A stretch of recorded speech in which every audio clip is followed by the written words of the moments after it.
legendary words up there, Colin. Indeed, George. Difficult to pronounce, but that is myhimpaa, and that's where we are, the legendary myhimpaa stage. One of those stages, George, that didn't run for a number of years, but was reintroduced, what, 2 or 3 years ago back into the schedule for Rally Finland. We're halfway through the stage, George. You said to me earlier on this stage, you said it was the kind of stage that co-drivers hated, a difficult stage for co-drivers. Now, we'll take a wee drive through this last 8 or 9 kilometres or so off the stage, and you can explain to me what you meant by that. Well, Colin, it's so many jumps, so many curves, so much for the co-driver to describe. Basically, they almost couldn't take breath, and it was notable that the co-drivers used to actually sort of annotate where they could take a breath, so they could see it coming and try and judge the reading of the notes. It really was that difficult, and hopefully we can see a little bit of that through the stage. Long corners, changes of degrees through a corner, lots of crests, lots of jumps, compressions. Lots of places where you're going over the crest and you're sort of getting almost weightless.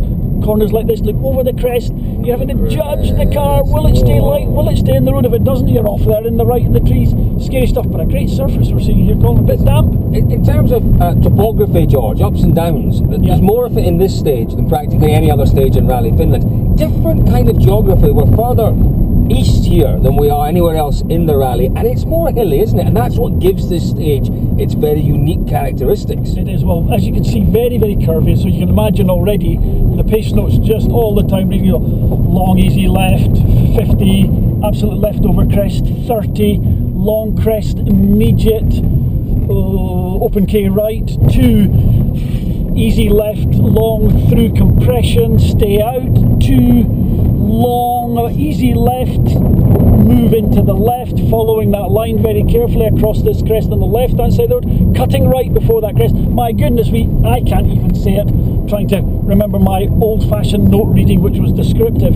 You can see the co-driver just never gets a breath. I'm going to take a breath now. Never gets a breath. It is tough. It's tough for the co-driver, tough for the driver as well. And this stage, it's run as the penultimate stage of the rally. It's sandwiched between the 2 runnings of the power stage. Well, the power stage is the last stage, but it's a challenge, George, on the final day, a real challenge. You know, okay, it's a short day, the final day here, but this one catches people out. We've seen some very big crashes here in the past. Strangely enough, the one I do remember, I was just racking my brain there, Konrad Rautenbach, Connie the Zim, George, a few years ago now. It must have been a few years ago if it was Connie the Zim. Yeah. He ended up with Dan Barrett. Was Dan Barrett in the car with Konrad Rautenbach? No, was it not? No, I think it was. I think it was, because poor old Dan did himself a gentleman's injury. So we call it that. Is that reasonable? Look at oh, that's a big crest. Look at these. I thought, was it not here that he did it? It may well have been in the trees. So it's one of those stages that deserves respect. Every stage in Finland does, but this one in particular, George, it commands respect. It commands it really does, because it's so tough. Corner after corner, instruction after instruction, stay out, stay in, tightens, opens late, tightens late, long crest, keep out. My goodness me, you can see crest, jump, compression. Can you get the brakes on in time? Can you get to the right place? Long flat right, but you've got to be in the right place, because here's a slightly tighter left over a crest, a little bit wrong, and poof, you're off on the right.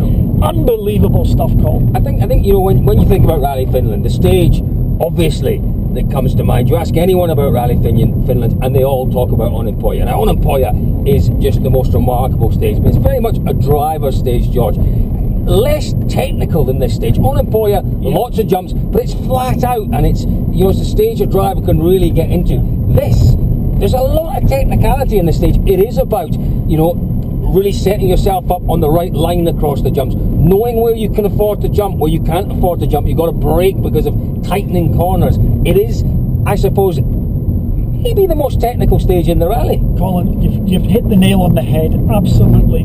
This is where a driver's craft, their skill, their ability to understand their car, the road, their environment, this is the one that tells you who the champions are. What was always significant about this stage? Look at that! This is full Disney World roller coaster. This is, isn't it? But this was the stage always that the Swedes, the Kenneth Erikssons, the Bjorn Waldegards, the Stig Blomqvists used to try and beat the Finns on this stage, and you know what?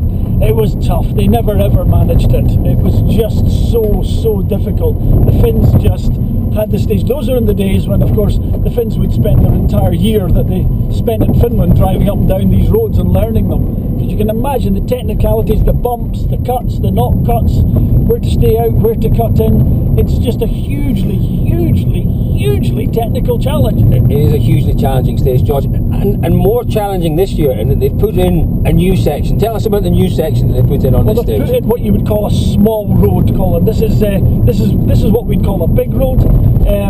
They would go onto the small road. We discussed it earlier. That small road, I'm told it's in quite good condition, but it'll be a softer, smaller road, basically to slow the event down a little bit. You know, you can see, we talked about it earlier on, you know, the difference in geography here. It is more hilly. We are quite far east in terms of where the service park is in Jyväskylä. You know, the road, it's had a bit of rain, and that was a little, you see that standing water there, George, on that small road towards the start of the stage that they put in this year. It could get boggy almost, or not? Yes, oh yeah, Colin. When it rains here on those little roads, it becomes a quagmire. It's like a Midwest American mud thrash, as they call it. It becomes horrendous. Well, we've had some huge heavy damage rain on the road. We've had, and you can see it really from the dark surface, from that standing water that we've got. You can maybe see it in the clouds above us. Heavy rain yesterday. This was Wednesday, by the way, so we're 4 days before the stage runs. The forecast is for more rain, George. Reverse order on the final day if it is wet. If it does get boggy and muddy, no safety crews. You know, there is a real opportunity for drivers to be caught out by that mud. 100%. This stage is only used the once. So stage 25. There we go. No, I'm lost, George. I'm lost in terms of what I'm doing. I'm trying to turn the rear wipers off, failing miserably. Yeah, okay, well that's it. That's it. You failed miserably. That's it. We've just crashed the car, basically. It was on a rally. Anyway, the stage is only used once. Maybe that's a plus. Maybe it's a minus. Even the small roads, when it rains like crazy here, eventually the roads do become sodden, and any wet road will destroy with rally cars going across it. A damp road is firmed up rather like the sand on a beach, and it's very, very good. So first car on the road on a damp road, you're not losing out on the road cleaning. The road binds up. When it gets wet, it can become muddy. It will drain very quickly. They're very sandy. The roads do drain quickly, but maybe 2 or 3 hours they drain.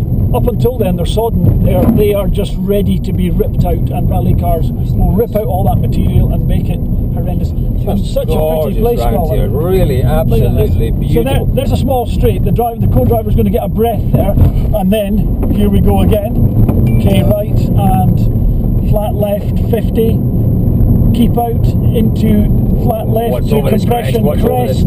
Looks to me like a flat right over crest. You look at the trees, keep George. out. There it is. Keep out. If we cut too much and you're in that the rubbish. There you go. George, one of the things here is about reading the line, and the trees help you, don't they? Where was it that we were at recently? Was it Poland?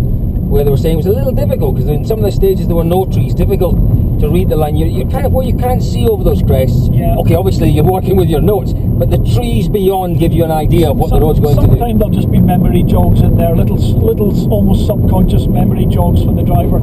Certainly Poland was not a place where there was much given like that, so it was really down to accurate notes, trusting and believing them. Maybe that's where Mikko fell down a little bit this year on that. He had such trouble with his notes. Let's hope there's no such problems. Oh, he can't afford for that. If that happens here, he can forget about, he's talking about a podium finish here. I think that would be a good result for Mikko Hovland. If he hasn't got his notes right from stage 1, George, top 5 will be difficult, let's face it. You've got to be bang on. But you'd have to assume that Mikko's notes will be spot on for this one. He did do a good job here last year. He got very, very unlucky with that heavy rain happening on the HEMO stage. When the stage went soft, exactly as we've just discussed. He was a victim of that, although he had selected his own road position on the first day, and he hadn't factored that in, or hadn't considered to factor that in, because the percentage possibility was presumably quite low.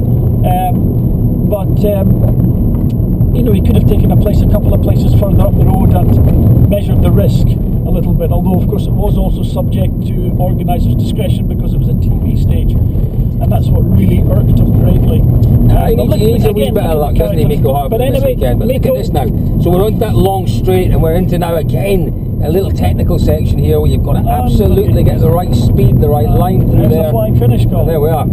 That is the end of the myhimpaa stage. A challenge, George, for sure for everyone. probably, Colin, the most classic, demanding stage of the rally, without a doubt. Penultimate stage of the rally, it's going to be a cracker.